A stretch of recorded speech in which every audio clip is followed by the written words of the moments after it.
You really put a lot of sparkle on this one, huh? Jared sneered, flipping through the first draft of my compliance framework like it was a damn Cheesecake Factory menu.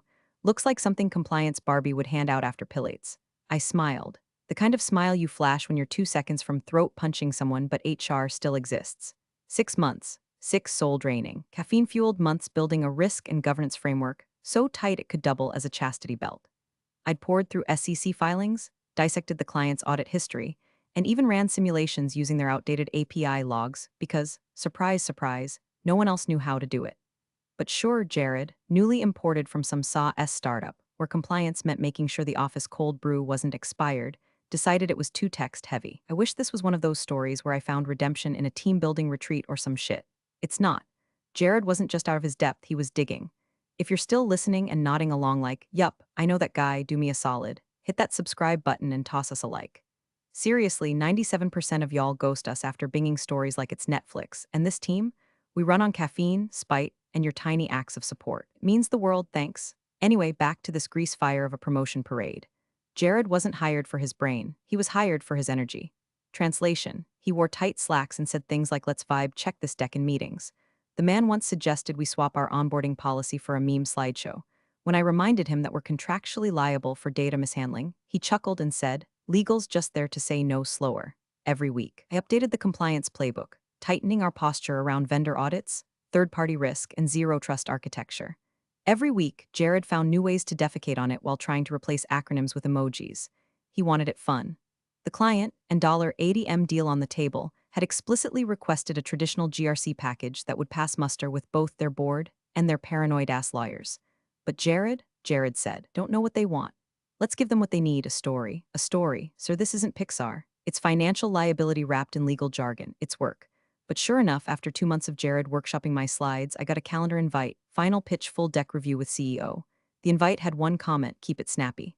15 slides max. Add vibe. That night, I cracked open a Cabernet I'd been saving since the Capitol riot and got to work. I built 2 versions of the deck, his stripped-down Sparkle Puke version and mine, the real one. Buttoned up, no nonsense. The one the client's chief risk officer actually asked for in our back channel call. I don't care what Jared told people, she wanted frameworks, not fables. The morning of the pitch, I showed up early, wore navy, no frills, just facts. Jared showed up late with cold brew and a dumbass grin like he was walking into a startup's talent show. He gave me a wink and whispered, let's razzle-dazzle them. I could already feel the ulcer blooming.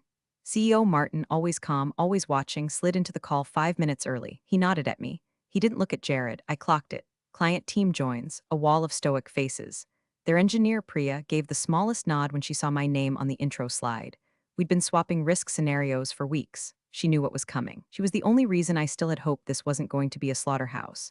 Jared kicked it off with a joke, something about compliance being the new sexy. I felt my soul leave my body, then my slides came up. My slides. For about 90 seconds, I explained our tiered response model for data breach protocols. Modular, scalable, tested under multiple failure conditions. Dead silence. Priya's head tilted slightly. She leaned in. That's when Jared barked, all right, enough PowerPoint fluff.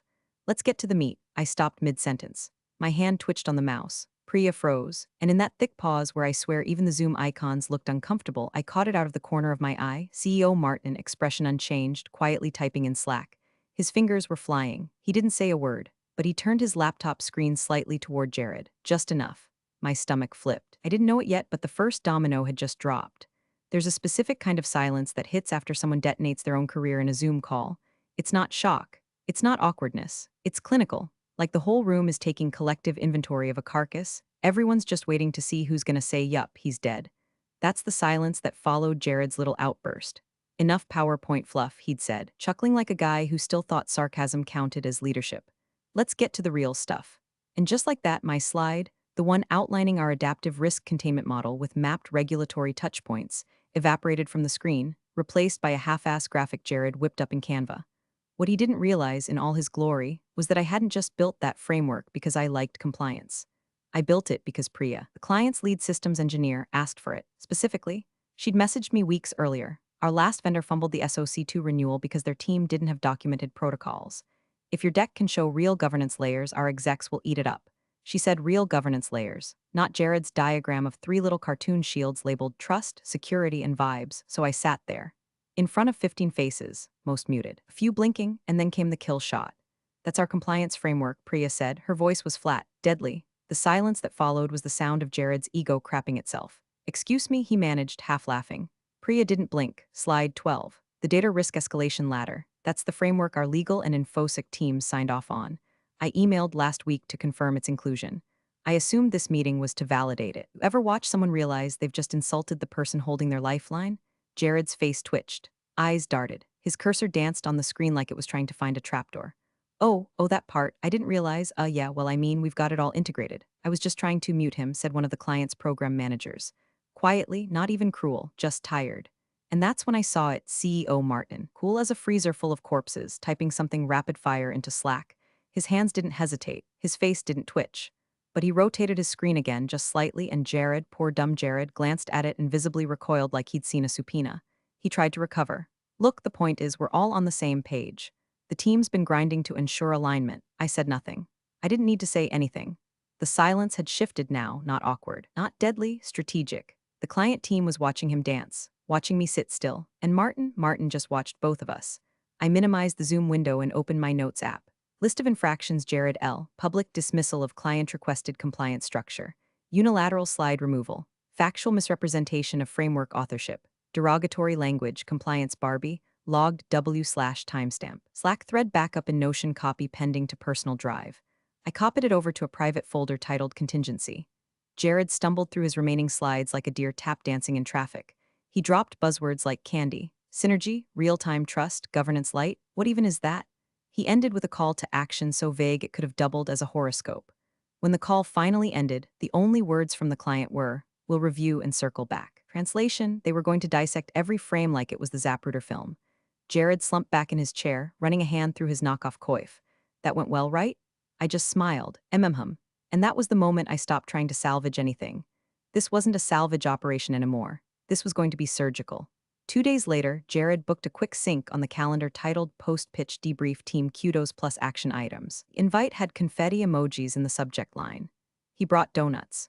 If that doesn't scream I'm covering my ass, I don't know what does.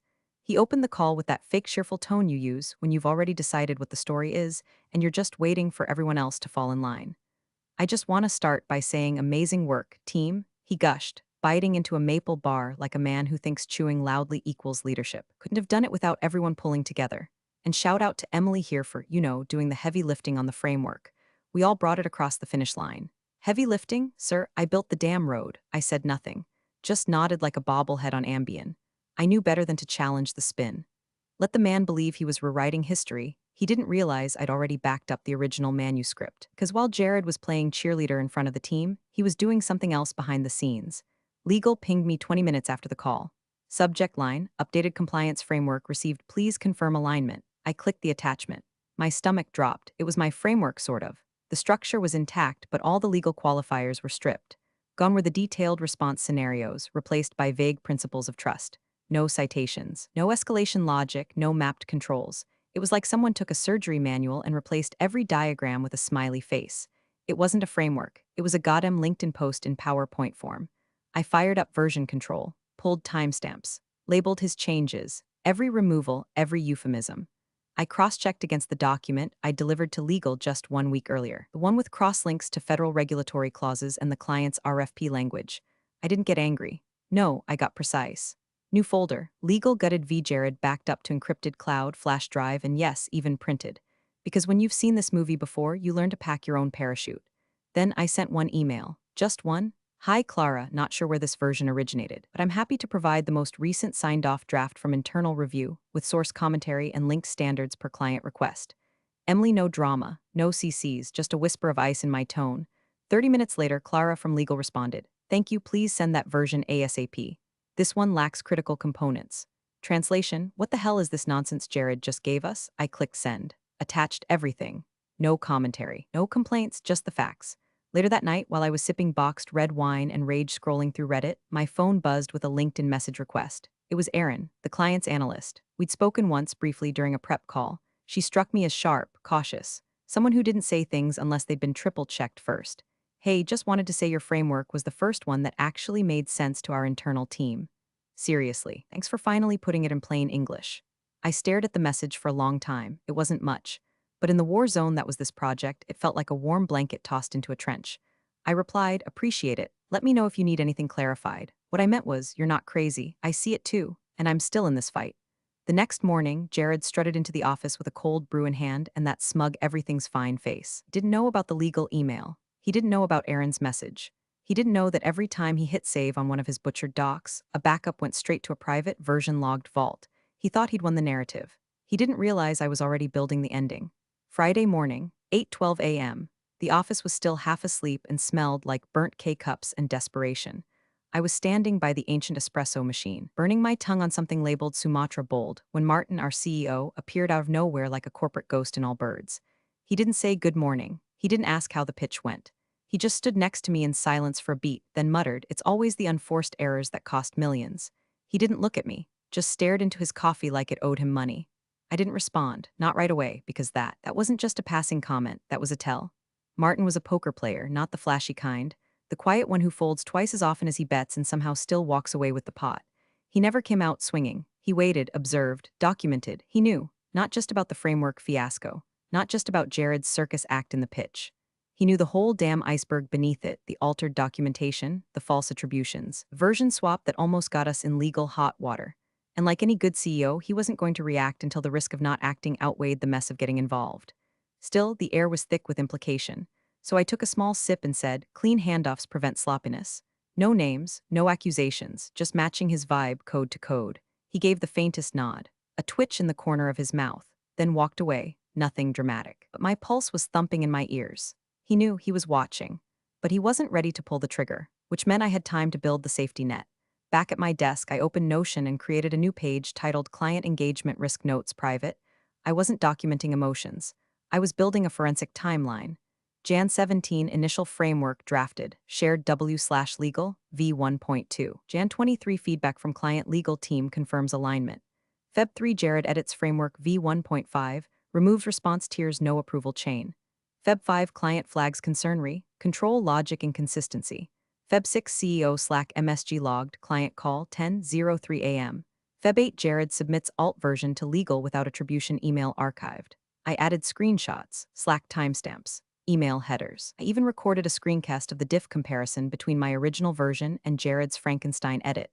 Not because I was paranoid, but because I was tired of being gaslit. If the dam broke, I wasn't going to raise my voice. I was going to point to the receipts and let them scream for me. That afternoon, Jared popped into our shared Slack channel with his usual delusion. Just reviewed our compliance doc again. Think we can shave down the legalese even more. No one reads the fine print, right? Lol. I took a deep breath, switched to DM and typed, the fine print is the contract. Let me know if you need help understanding why it's there. No emoji, no lol, just a thread that would age like poison in sunlight. He didn't reply, but I saw the little typing. Bubble flicker, then vanish by 5 p.m. I had every thread that mattered tagged, exported, and mirrored. Not because I was planning to go nuclear, but because now I was playing the long game. Martin had seen the crack. I was going to show him the fault line. The email hit everyone's inboxes at 8:41 a.m. sharp.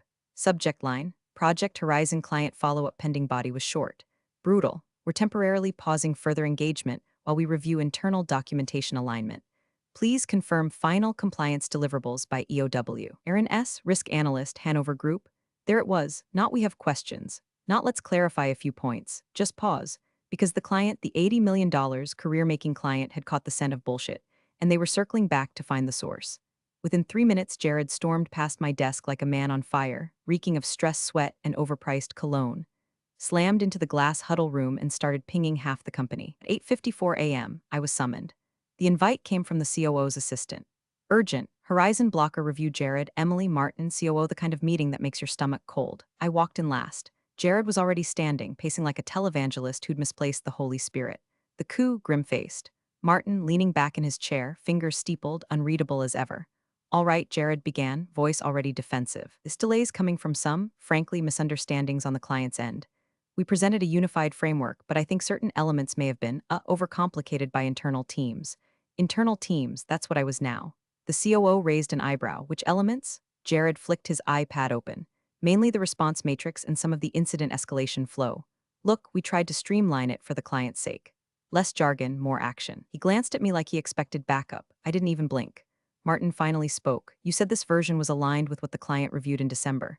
Jared nodded too fast. Yeah, I mean, it's 95% the same. We just cleaned it up a bit, made it tighter. Martin's gaze shifted to me. Emily, I didn't raise my voice, didn't roll my eyes, didn't even sigh. I pulled out my laptop, opened Notion, and slid it across the table. Version 1.2, I said. Client approved. Legal reviewed. Timestamps included. Red lines show Jared's edits. You'll see control measures removed and multiple obligations under GDPR, CCPA, and NIDV stripped out without notation. Silence. I clicked to the next tab. Here's Aaron's confirmation of alignment from January. And here's the version that went to the client last week. Jared's face drained like someone yanked the power cord. I didn't strip anything, just optimized the did legal approve those changes? Martin asked, calm as ever. Jared opened his mouth, nothing came out. COO turned to Martin. Should we reach out to the client to clarify? Martin shook his head slowly. Let's not give them whiplash. We'll rebook the call internally for Friday. Jared, you and Emily work together to make sure we're presenting a unified doc this time. Full transparency. Understood, Jared swallowed. Yes, of course, I nodded. Copy that. But inside, I was ice. I could feel the scales starting to shift. The CEO had just bought time, not for Jared, for me. I exited the room while Jared tried to save face, mumbling something about framework narrative cohesion. Back at my desk, I made one update to the Notion doc. Feb 14 client pauses deal.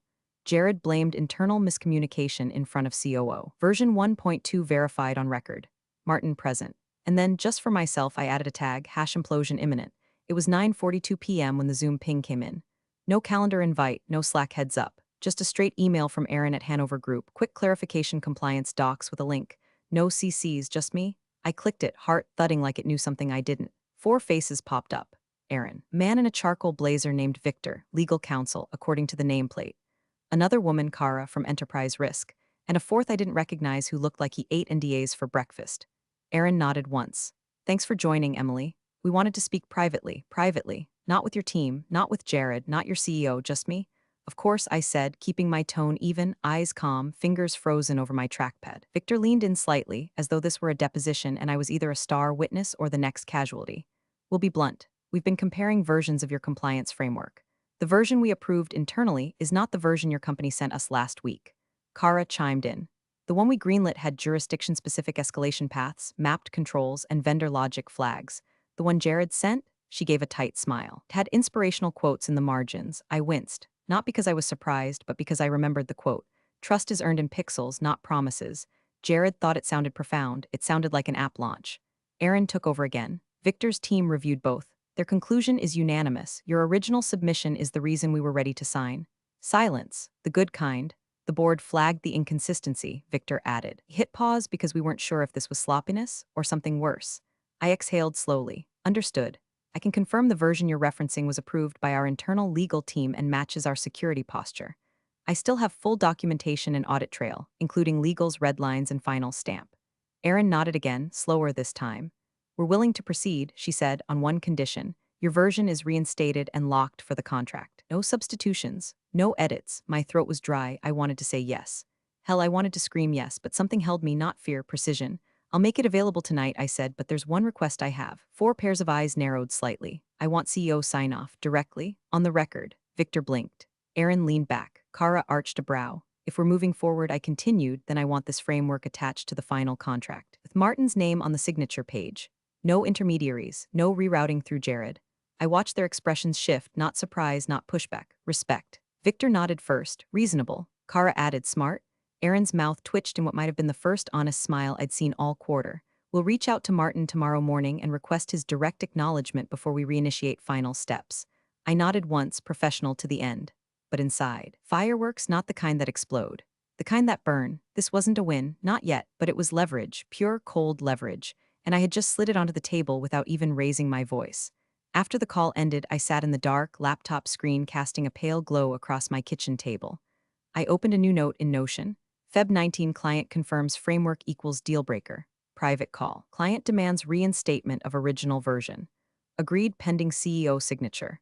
And just beneath it, I added a new header. Endgame. Begin. It happened at 7:16 a.m. on a Tuesday, the kind of hour when the office is just flickering to life, inboxes are groaning, and no one's fully caffeinated enough to recognize sabotage when it bites them in the ass.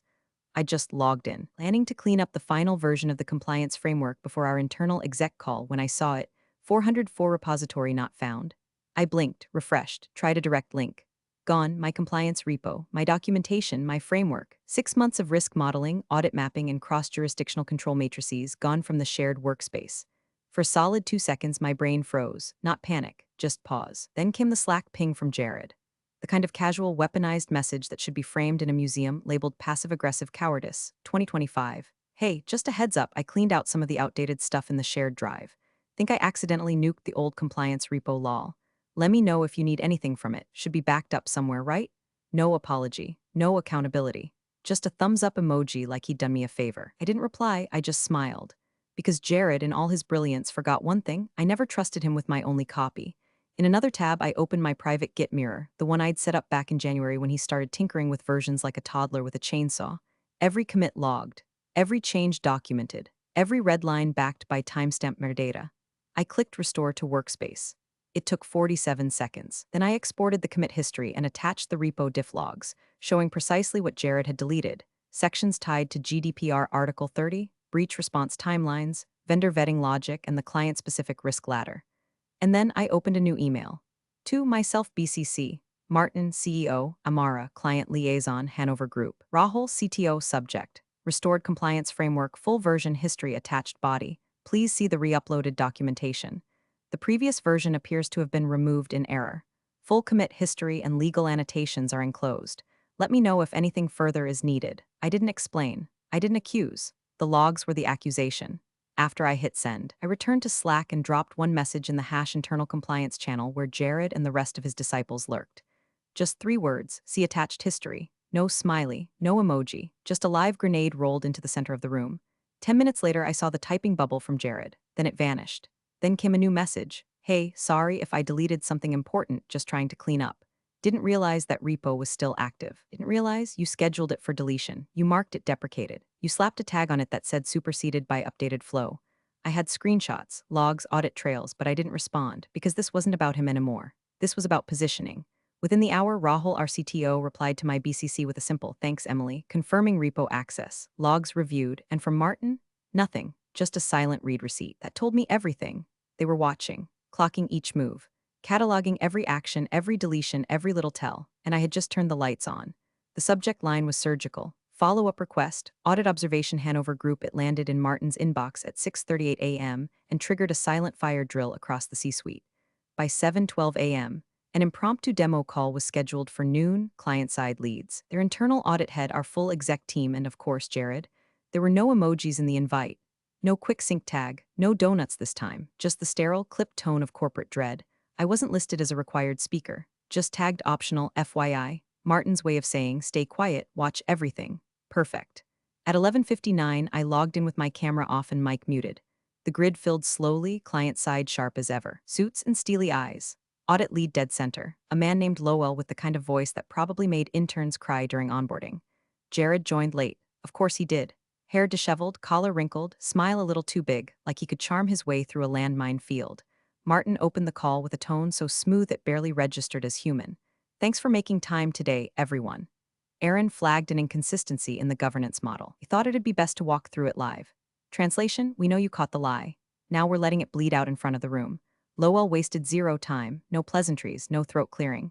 Page 4 of the latest compliance document, your revised escalation flow removes jurisdictional flags. That contradicts your earlier version, which explicitly referenced the client's US, EU data boundary risk. He flipped a page.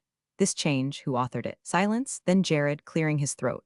Ah, well, the original draft came from our governance lead, Emily, but I did some revisions to streamline things. Legal was in the loop, lie number 1. Legal had flagged his edits and never approved them. Lowell didn't react. Did you test this revision against our breach protocol scenarios? Jared chuckled, actually chuckled, and said, we focused more on narrative clarity. I figured we'd clarify those edge cases post-sign-off. Line number 2, compliance doesn't have edge cases, it has liabilities. Martin didn't move, didn't flinch. He just slowly leaned back in his chair and let Jared speak. Aaron finally spoke. Jared, did you know that removing that flag voids your SOC2 alignment in 2 verticals? Jared blinked. Wait, voids? Yep, said Lowell. That framework, as edited, ails baseline control maturity for third-party access. Which means if you deployed it, we'd fail our internal audit. Which means no deal. Silence. Dead, sterile silence. I stared at my screen, mute icon glowing red, heart rate steady. Then Martin spoke, voice so flat it might have been pre-recorded. We'll be reverting to the original framework, effective immediately. Jared, any objections? Jared started to stammer something. I mean, if Emily's version is. Martin cut him off. No, not if, it is. The client confirmed it. Legal confirmed it. The only variable here was your edit, then he did it, the smallest move. Martin reached forward, tapped his trackpad, and turned his laptop slightly, just like he had in the pitch meeting. And though I couldn't see the Slack message, I knew, everyone knew, because Jared's face collapsed in on itself. The grin disappeared, the pupils widened. He'd seen what was written. He knew who was on the thread, he was watching the trap close. The client didn't gloat. Lowell just nodded once. We're good to proceed once that version is reinstated. Aaron followed, assuming your governance lead is still part of the project, of course. Still mute, still dark, I just sat there, watching. And somewhere inside me, the flicker of rage that had lived for months finally turned to flame. Jared was already sweating before the second slide. Tried to kick things off with one of his just vibing intros, but nobody cared. The client didn't smile. The CTO didn't look up. Martin, seated to Jared's left, kept that polite corpse smile locked in place while he casually scrolled on his laptop like he was reading stock tickers. Then Aaron spoke. Before we continue, she said, voice calm but icy, we just want clarification on one point. She shared her screen. Slide 7. The compliance response matrix, Jared's edited version. The one he'd pushed after gutting mine. Aaron pointed to a box labeled low-risk vendor escalation. This states that vendor incidents under a certain threshold don't require immediate flagging to our internal data team. Jared leaned forward, doing that thing where he tried to explain with his hands. Right? What we're saying here is that if it's a minor event, like an expired SSL cert, doesn't trigger a full audit. That's when Priya, the lead engineer, cut in. Except your framework also claims to support ISO 27001 Annex .16, which requires flagging all third-party security events, regardless of perceived impact. She didn't raise her voice. She didn't need to. Everyone turned. Priya continued, so which is it? Are you ISO aligned, or are you selectively ignoring the standard when it's inconvenient? Jared opened his mouth. Martin raised one hand. Priya didn't stop. I'll clarify our position for the record. If we see conflicting logic in a compliance framework, we assume the most lenient rule will be applied in practice. That's what failed our last vendor's audit. We don't make that mistake twice. Jared tried again. Okay, can we walk through this one more? No, Priya said flatly. Then, to the Zoom host, please mute him. Click. Jared's face jerked slightly as the mute icon popped up next to his name. He reached for his mouse like he was going to override it. He couldn't. Then Martin moved, no words, just a slow turn of his MacBook screen toward Jared, angling it just enough for him to read the Slack message that had been quietly sent during the exchange. Everyone saw Jared's face change. His eyebrows twitched. His jaw slackened. The color drained like someone pulled the plug on his internal battery. I didn't need to see the message. I already knew. I'd seen Martin's typing bubble appear during the contradiction callout. I knew what was in the logs. I knew what was attached. But the finality of it landed in slow motion. Martin leaned back in his chair, still smiling, voice smooth. Thanks, everyone. We'll ensure full remediation is in place by end of week. Jared will be transitioning off this project immediately. Still muted, Jared shook his head slightly. Eyes wide. No words, then Aaron nodded once. We're good to move forward, assuming Emily remains your compliance lead. My camera stayed off. My mic stayed red. I said nothing, just watched, because there was nothing left to say. No speech. No victory lap. Just cold satisfaction delivered with the weight of evidence. They tried to mute me. Now, I was the only one left unmuted. Thanks for watching, you cubicle warriors. Hit that subscribe button. Unless you're my old boss, then you're on your own. Revenge of the coffee pot strikes again.